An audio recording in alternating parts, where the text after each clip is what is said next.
जय हिंद समाजवादी साथियों, समाजवादी पार्टी की प्रथम सूची जारी, 4 दिग्गज महिलाओं को विधानसभा टिकट। जी हां, आज हम बात करेंगे समाजवादी पार्टी के मुखिया अखिलेश यादव जी को लेकर, जो उत्तर प्रदेश की राजनीति में चर्चाओं में बने हुए हैं। जैसा कि आप लोगों को पता है, जहां पर देश भर में लोकसभा का चुनाव संपन्न हो चुका है, इस लोकसभा के चुनाव में समाजवादी पार्टी ने एक शानदार और बेहतरीन प्रदर्शन करके दिखाया, जहाँ पर अखिलेश यादव जी के नेतृत्व में समाजवादी पार्टी के 37 सांसद इस बार जीत कर एक साथ सदन में पहुंच चुके हैं। वहीं पर अखिलेश यादव जी और भारतीय जनता पार्टी ने, दोनों ही पार्टियों ने इस बार के लोकसभा के चुनाव में अपने विधायकों को भी सांसदी का टिकट दिया था। उनमें से बहुत सारे जो विधायकों को जो टिकट मिला था, उसमें से कुछ विधायक जो है वो विधायकी से अब सांसदी के पद पर पहुंच चुके हैं, यानी कि उत्तर प्रदेश की विधानसभा से उन्होंने अपना इस्तीफा दिया और इस्तीफा देने के बाद वह अब लोकसभा में बैठते हैं। लगातार लोकसभा में बैठकर लगातार अपने मुद्दे की बात, अपने क्षेत्र के मुद्दे की बात लगातार कर रहे हैं। वहीं पर उत्तर प्रदेश में, जहां पर आप लोगों को पता है 62 लोकसभा सीटों पर अखिलेश यादव जी ने अपने प्रत्याशियों का ऐलान किया था, उसमें से 37 सांसद समाजवादी पार्टी के जीते हैं। वहीं पर अब उत्तर प्रदेश में 10 विधानसभा सीटों पर उपचुनाव होने जा रहा है। इस उपचुनाव में आप लोगों को पता है, पिछले 2 उपचुनाव हो चुके हैं, चाहे घोसी का उपचुनाव रहा हो, चाहे मैनपुरी लोकसभा का उपचुनाव रहा हो। जब सद्य नेताजी मुलायम सिंह यादव जी के निधन के बाद जब उपचुनाव हुआ था, दोनों ही उपचुनाव में जब से शिवपाल सिंह यादव जी समाजवादी पार्टी में शामिल हुए हैं, तब से लगातार उपचुनाव में जो समाजवादी पार्टी का जो प्रदर्शन है, और उसके साथ साथ जो मुख्य जो चुनाव होते हैं, लोकसभा का जो चुनाव हुआ 2024 में, उसमें जो समाजवादी पार्टी का प्रदर्शन है, वो कहीं ना कहीं शिवपाल सिंह यादव जी के आ जाने से समाजवादी पार्टी में एक नई जान, नया ऊर्जा, नई ताकत के साथ पूरी समाजवादी पार्टी के नेता और कार्यकर्ता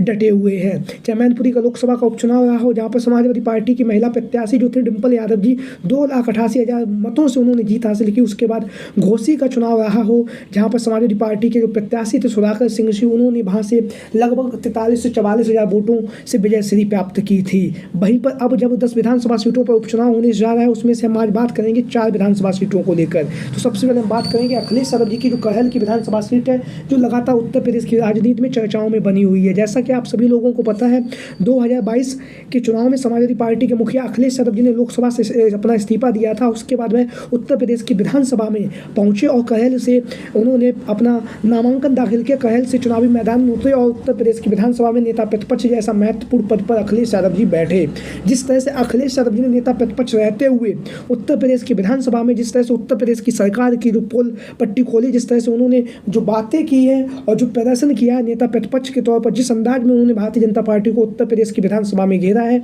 कहीं ना कहीं उसी का परिणाम है कि समाजवादी पार्टी के इतने 37 सांसद इतिहास में पहली बार जीत कर पहुंचे और समाजवादी पार्टी देश की तीसरी सबसे बड़ी पार्टी बनी हुई है। वहीं पर अखिलेश यादव जी ने अपने चाचा शिवपाल सिंह यादव जी को इस बार के लोकसभा के चुनाव में जो रूठे हुए थे, जो नेता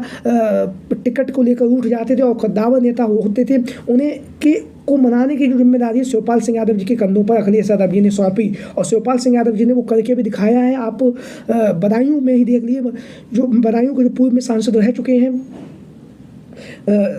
उनको आप देखा किस तरह से शिवपाल सिंह यादव जी ने समाजवादी पार्टी में शामिल किया। तो वहीं में हम बात करेंगे कहल की विधानसभा सीट से, जहाँ पर समाजवादी पार्टी के प्रत्याशी के तौर पर जहाँ पर उपचुनाव होने जा रहा है, डॉक्टर ज्योति यादव का जो नाम है लगातार चर्चाओं में बना हुआ है। डॉक्टर ज्योति यादव लगातार कहल की जो विधानसभा सीट है, वहाँ से चुनाव प्रचार कर रही, लगातार लोगों के बीच में जा रही, जनता के बीच में पहुँचकर लगातार टिकट की जो दावेदारी है वो कर रही है। और डॉक्टर ज्योति यादव जी की जो टिकट है, उसको लेकर लगातार चर्चाओं का बाजार गर्म है, क्योंकि ज्योति यादव काफ़ी लंबे समय से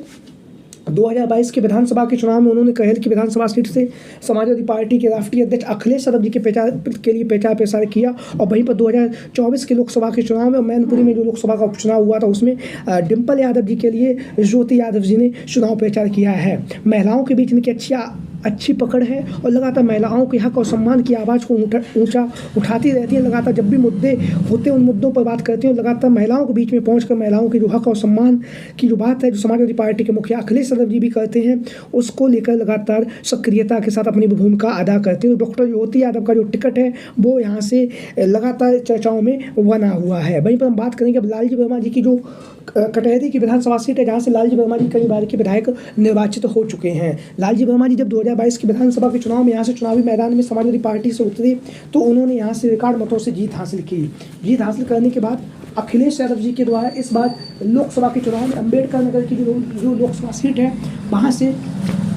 लालजी वर्मा जी को समाजवादी पार्टी का प्रत्याशी बनाया गया और वह वहाँ से सांसद निर्वाचित हुए। सांसद बनने के बाद उन्होंने कटहरी की विधानसभा सीट से अपना इस्तीफा दे दिया और इस्तीफा देने के बाद यहाँ पर विधानसभा उपचुनाव होना तय हो चुका है। विधानसभा उपचुनाव में इनकी जो पुत्री है डॉक्टर छाया वर्मा जी का जो टिकट है वो माना जा रहा है कि उन्हें मिलना टिकट तय हो चुका है, क्योंकि लालजी वर्मा जी के द्वारा अखिलेश यादव जी से निवेदन किया गया है कि यहाँ से जो सीट है, टिकट की मांग की गई है कि हमारी जो पुत्री है डॉक्टर छाया वर्मा को यहाँ से चुनावी मैदान में टिकट दी जाए। तो लालजी वर्मा जी की कटहरी की जो विधानसभा सीट है परंपरागत सीट रही है और यहाँ से डॉक्टर छाया वर्मा जी का जो नाम है समाजवादी पार्टी के प्रत्याशी के तौर पर लगातार चर्चाओं में बना हुआ है। वहीं पर दूसरी तरफ डॉक्टर छाया वर्मा लगातार जनसंपर्क कर रही हैं, लोगों के बीच में जा रही हैं, लोगों के बीच पहुंचने के साथ साथ लगातार समाजवादी पार्टी का प्रचार प्रसार भी कर रही हैं। हालांकि 2017 के चुनाव में यह बहुजन समाज पार्टी की तरफ से जलालपुर की जो विधानसभा सीट है वहाँ से चुनावी मैदान में उतर चुकी हैं, हालांकि जीत नहीं सकी है, लेकिन इस बार कटहरी की विधानसभा सीट से जो इनका टिकट है वो तय माना जा रहा है, क्योंकि लालजी वर्मा जी की परंपरागत सीट रही है। तो यहाँ से अखिलेश यादव जी ने जिस तरह से मिल्कीपुर की विधानसभा सीट से अवधेश प्रसाद पासी के जो पुत्र हैं अजीत प्रसाद पासी को टिकट दिया है, उसी तरह से अखिलेश यादव जी कटहरी की विधानसभा सीट से लालजी वर्मा जी की जो पुत्री है डॉक्टर छाया वर्मा जी को चुनावी मैदान में उतारने जा रहे हैं। इस तरह की खबरें लगातार चर्चाओं में बनी हुई हैं। वहीं पर हम बात करेंगे अब कानपुर नगर की जो सीसामऊ की विधानसभा सीट है, जिसे समाजवादी पार्टी का गढ़ कहा जाता है। समाजवादी पार्टी का गढ़ कहे जाने वाले सीसामऊ की विधानसभा सीट से पिछले 30 सालों से यहाँ पर समाजवादी पार्टी का कब्जा रहा है। यहाँ से इरफान सोलंकी जी 3 बार विधायक रहे, उससे पहले उनके जो पिताजी थे वो यहाँ से विधायक रहे, लेकिन इरफान सोलंकी के ऊपर 7 साल की जो सजा हुई उसके बाद उनकी जो विधायकी है वो खत्म हो चुकी है और विधायकी खत्म होने के साथ यहाँ पर विधानसभा उपचुनाव होना तय हो चुका है। विधानसभा उपचुनाव में समाजवादी पार्टी के मुखिया अखिलेश यादव जी की तरफ से यहाँ से इरफान सोलंकी की जो पत्नी है नसीम सोलंकी का जो टिकट है वो तय कर दिया गया है। नसीम सोलंकी, जैसा कि आप लोगों को पता है, पहले इन्होंने कहा था कि हम राजनीति से दूर रहेंगे, लेकिन अब अखिलेश यादव जी ने जब इन्हें टिकट के जो ऐलान किया तब से लगातार राजनीति में सक्रिय हैं और सक्रियता के साथ साथ लगातार चुनावी मैदान में उतरने के लिए भी तैयार हैं। उन्होंने अखिलेश यादव जी को अखिलेश यादव जी के निर्देश पर चुनावी मैदान में उतरने के लिए कमर कस लिया और जब विधानसभा का उपचुनाव होगा तो यहाँ से नसीम सोलंकी चुनावी मैदान में उतरने जा रही हैं। वहीं पर हम बात करेंगे अब अलीगढ़ की खैर की विधानसभा सीट से। अलीगढ़ की जो खैर की विधानसभा सीट है, यहाँ से समाजवादी पार्टी के प्रत्याशी के तौर पर अनेक दावेदार टिकट की दावेदारी कर रहे हैं। इनमें से एक नाम जो है लगातार चर्चाओं में बना हुआ है वो है श्रीमती चारूकेन जी। चारूकेन, जैसा कि आप लोगों को पता है, 2022 के विधानसभा के चुनाव में बहुजन समाज पार्टी की तरफ से अलीगढ़ की जो खैर की विधानसभा सीट यहाँ से चुनावी मैदान में उतर चुकी हैं। हालांकि वह यहाँ से जीत नहीं सकी, लेकिन उन्होंने यहाँ से काफ़ी शानदार प्रदर्शन किया और दूसरा स्थान प्राप्त किया। वहीं पर यहाँ पर सपा और आरएलडी के जो प्रत्याशी थे वो तीसरे स्थान पर खिसक गए। तो ऐसी स्थिति में अखिलेश यादव ने पहले भी कहा है कि जो भी प्रत्याशी भारतीय जनता पार्टी के प्रत्याशी को हराएगा हम उसे चुनावी मैदान में उतारेंगे। तो अलीगढ़ की खैर की विधानसभा सीट से चारूकेन का जो टिकट है उनका टिकट मिलना तय है, क्योंकि उन्होंने इस बार के अभी जब आवेदन लिए गए थे तो उन्होंने समाजवादी पार्टी के प्रत्याशी के तौर पर टिकट की मांग की है और टिकट की मांग करने के साथ साथ अखिलेश यादव जी से जो महिला प्रकोष्ठ की जो जिला अध्यक्ष हैं अलीगढ़ की लक्ष्मी धनगर जी से टिकट की मांग भी की है। श्रीमती चारूकेन जी के द्वारा आवेदन किया गया है। तो यहाँ से चारूकेन जी को अखिलेश यादव जी चुनावी मैदान में उतार कर कहीं ना कहीं महिलाओं के हक और सम्मान की आवाज़ को ऊंचा उठाएंगे और उसके साथ ही साथ यहाँ से जो भारतीय जनता पार्टी के जो भी प्रत्याशी होंगे उनके सामने एक अच्छा और मजबूत प्रत्याशी के तौर पर श्रीमती चारूकेन जी एक अच्छा विकल्प हो सकती हैं। तो अखिलेश यादव जी इस बारे में भी विचार विमर्श जरूर करेंगे और यहाँ से चारूकेन जी के जो टिकट की जो मांग है उसको लगातार चर्चाओं में बनी हुई है। यहाँ से हो सकता है आगामी समय में चारूकेन जी समाजवादी पार्टी के प्रत्याशी के तौर पर आप लोगों के बीच में दिखाई दें। तो आप लोगों की क्या राय है इन संभावित दावेदारों को लेकर जो लगातार टिकट की दावेदारी कर रहे हैं? सभी साथी कमेंट बॉक्स के माध्यम से अपनी राय जरूर दें। इन महिला उम्मीदवारों को लेकर जो लगातार उत्तर प्रदेश की राजनीति में कहीं ना कहीं चर्चाओं में बनी हुई है। लगातार उत्तर प्रदेश में 10 विधानसभा सीटों पर जहाँ उपचुनाव होने जा रहा है, टिकट की दावेदारी कर रही। जो भी राय हो सभी साथी कमेंट बॉक्स के माध्यम से अपनी राय जरूर दें। जय हिंद।